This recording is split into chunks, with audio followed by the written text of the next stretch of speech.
Good morning, friends. I'm on Facebook this morning, went live because I wanted to see how well this works. So maybe we'll use this for our Good Friday service this evening that we'll stream. And I figured I'd offer a few words while I was testing things out in case you missed the Good Friday service or haven't considered that today is Good Friday. I'll be reading from the book of Mark, chapter 15, and I just want to read a few verses, 22 through 32. And they brought him to the place called Golgotha, which means place of a skull. And they offered him wine mixed with myrrh, but he did not take it.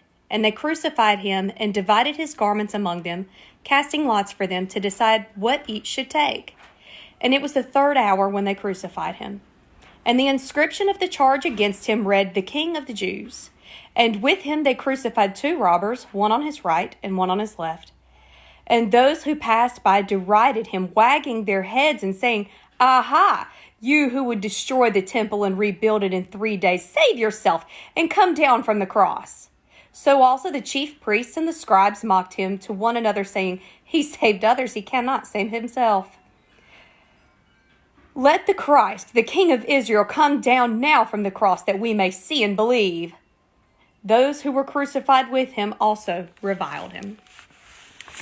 You know, it's bad enough that Jesus was crucified. It's bad enough the pain he endured, the betrayal he endured. It's hurtful. But then add insult to injury, and he is humiliated, absolutely humiliated from the time he goes to be tried until he has finally breathed his last on the cross. You know, there's nothing worse than someone intentionally hurting your feelings, which is exactly what's happening right here. Jesus' feelings had to be hurt. He was fully man. And I think so often we tend to romanticize it that he is fully God, which he is. But we tend to miss that he's fully man. And every feeling you or I would feel in his position, he felt. The pain was very real. It was not, he didn't escape it. He could have. And at the moment, as they're sneering and jeering at him, he could have called legions of angels to come save him. He could have called angels to come wipe him out. Wipe out those picking on him and making fun of him and humiliating him.